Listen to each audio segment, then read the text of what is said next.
ഓം gum ഗണപതയേ നമഃ. ഓം some സരസ്വതിയേ നമഃ. ഓം gum ഗുരുഭ്യോ നമഃ. ഓം നമഃ ശിവായ ശിവയേ നമഃ. ഓം നമോ നാരായണായ നമഃ. ഹരേ രാമ ഹരേ രാമ രാമ രാമ ഹരേ ഹരേ. ഹരേ കൃഷ്ണ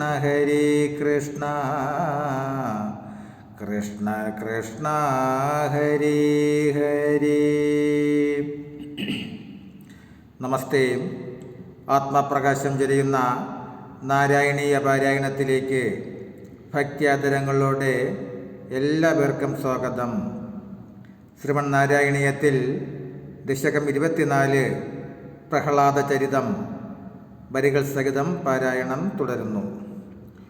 ശ്ലോകങ്ങൾ 7, 8, 9, 10. ഓം നമോ ഭഗവതേ വാസുദേവായ. സശൂലൈർ ആവിത്തസുബഹൂമതിദൂദിഗ്ഗജഗണൈർ മഹാസർപ്പൈർദൃഷ്ടോ അപ്യനശനഗരാഹാരവിദുതഃ ഗിരീന്ദ്രാവക്ഷിപ്തോ അപ്യഹക പരമാത്മന്നയീ വിഭോ ത്വയീനസ്താത്മത്വാ കിമപി ന നിബിഡാം അഭജത. സശൂലർ ആവിദ്ദസുബഹൂമതിദൂദിഗ്ഗജഗണൈർ മഹാസർപ്പൈർദംഷ്ടോऽപ്യനശനഗരാഹാരവിദുതഃ ഗിരീന്ദ്രാവക്ഷിപ്തോ അപ്യഹക പരമാത്മൻ അയീ വിഭോ ത്വയീനസ്താത്മത്വാത് കിമപി ന നിബീഡാമഭജത.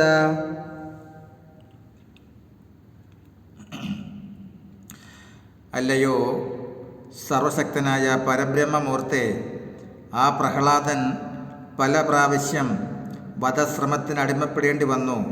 ആ അസുരൻ തൻ്റെ സ്വന്തം പുത്രനെ വിഷ്ണു പ്രിയനെന്നറിഞ്ഞപ്പോൾ ശൂലമുനയാൽ അവനെ വധിക്കാൻ ഇടപാട് ചെയ്തു. ശൂലധാരികൾക്ക് അവനെ വധിക്കാനായില്ല. ആനകളെ കൊണ്ട് കുത്തിച്ചു നോക്കി.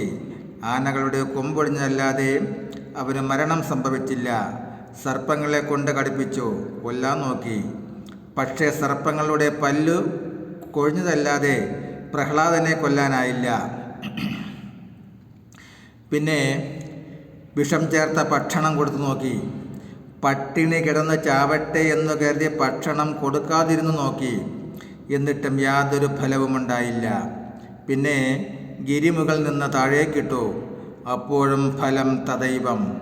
ഭഗവാനെ, നിന്തിരുവടിയിൽ ആത്മാർപ്പണം ചെയ്തിരിക്കുന്നവനെ പീഡിപ്പിക്കാനും കൊല്ലാനും ആർക്ക് കഴിയും? ഇവിടെ പ്രഹ്ലാദൻ്റെ ഭക്തിയുടെ മഹാത്മ്യം തെളിയുന്നു. ശ്ലോകം 8. തഥാ ശങ്കാവിഷ്ടസ പുനർ അതിദുഷ്ടോ അസ്യ ജനകോ ഗുരുക്യാതൻ ഗേഹേ കില വരുണപാശൈസ്തം മരുണത് ഗുരുച്ചാസാന്നിധ്യേ സ പുനർ അനുഗാൻ ദൈത്യതനയാൻ ഭവദ്ഭക്തിസ്തത്വം പരമം അഭിവിജ്ഞാനം അശിഷത്. വധശ്രമമൊക്കെയും തന്നെ വിഫലമായതിനാൽ ദുഷ്ടനും പ്രഹ്ലാദൻ്റെ പിതാവുമായ ഹിരണ്യകശിപു പിന്നീട് ഗുരുവിൻ്റെ വാക്കനുസരിച്ച് ആചാര്യഗൃഹത്തിൽ തന്നെ വരുണപാശത്താൽ കെട്ടിയിട്ടു. എന്നാൽ അവനാകട്ടെ ആചാര്യൻ അവിടെ ഇല്ലാത്ത അവസരത്തിൽ കൂട്ടുകാരായ അസുരബാലന്മാർക്ക് ഭഗവത്ഭക്തിയുടെ മഹാത്മ്യവും പരമാത്മതത്വവും ഉപദേശിച്ചു. സ്വന്തം പുത്രനെ വധിക്കാൻ വീണ്ടും വീണ്ടും ശ്രമം നടത്തിയ അസുരൻ അതിദുഷ്ടൻ തന്നെയാണ്. പ്രഹ്ലാദൻ്റെ അചഞ്ചലമായ ഭക്തി കണ്ട് ഒരിക്കൽ കൂട്ടുകാരായ അസുരബാലന്മാർ ചോദിച്ചു, ഇവിടെ ഞങ്ങൾക്കും നിനക്കും ഗുരു ഒന്ന് തന്നെ, പിന്നെ നിനക്കാരാണ് ഭക്തിമാർഗം ഉപദേശിച്ചു തന്നത്? അപ്പോൾ പ്രഹ്ലാദൻ താൻ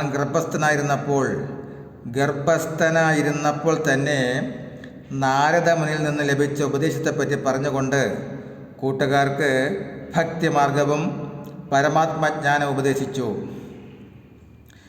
നാരായണനാമം ഉത്കൃഷ്ടമാണെന്നും അതിനപ്പുറം മറ്റൊരു ശ്രേഷ്ഠ കർമ്മമില്ലെന്നും അറിഞ്ഞ അസുരബാലന്മാർ പ്രഹ്ലാദനോടൊപ്പം നാരായണ മന്ത്രജപം തുടങ്ങി.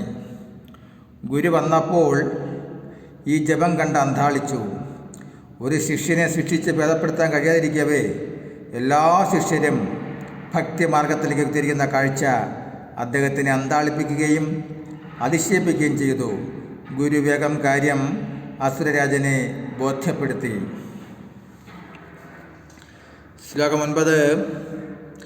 പിതാ ശൃണ്ണൻ ബാലപ്രകരം അഖിലം ത്വസ്തുതിപരം രുഷാന്തപ്രഹൈനം കുലഹതക കസ്തേ ബലം ഇതി ബലം മേ വൈകുണ്ഠസ്തവ ച ജഗതാം ചാപി സബലം സയേവ ത്രൈലോക്യം സകലം ഇതി ധീരുവയം അഗതീത്.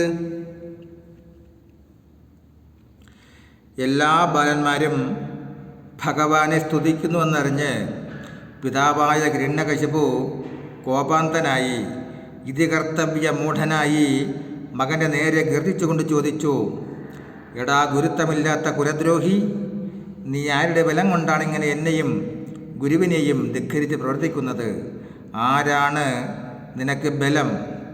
ഇതു കേട്ട പ്രഹ്ലാദൻ ധീരനും നിർഭയനുമായി ഇപ്രകാരം തുറന്നു പറഞ്ഞു, പിതാവേ, വൈകുണ്ഠനാഥനായ സാക്ഷാൽ വിഷ്ണു ഭഗവാനാണ് എനിക്ക് ബലം. എനിക്ക് മാത്രമല്ല അങ്ങേക്കും ഈ ലോകത്തിനു തന്നെയും ബലം അദ്ദേഹമാണ്. ഈ ത്രിലോകവും അദ്ദേഹം തന്നെ. സാധാരണ അസുരകുലത്തിലുള്ളവർ ദേവദോഷികളാണ്. ഈ ബാലന്മാർ അതിന് വിപരീതമായ വിഷ്ണുദേവനെ ഭജിക്കുന്നത് കണ്ടാണ് കുലദ്രോഹി എന്ന് പറഞ്ഞത്. വിഷ്ണു ഭജനം കുലത്തിനു ഹാനികരമാണെന്നാണ് അസുരാധിപൻ കരുതിയത്. കുലഹതക എന്ന പ്രയോഗം ഇതാണ് സൂചിപ്പിക്കുന്നത്. പിന്നെ പ്രഹ്ലാദൻ നിർഭയനാകാൻ കാരണം ഭക്തിയാണ്. ഭഗവത് ചരണങ്ങളെ അഭയം പ്രാപിക്കുന്നതിന് ഭയമോ ഭീതിയോ ഒന്നും വേണ്ട.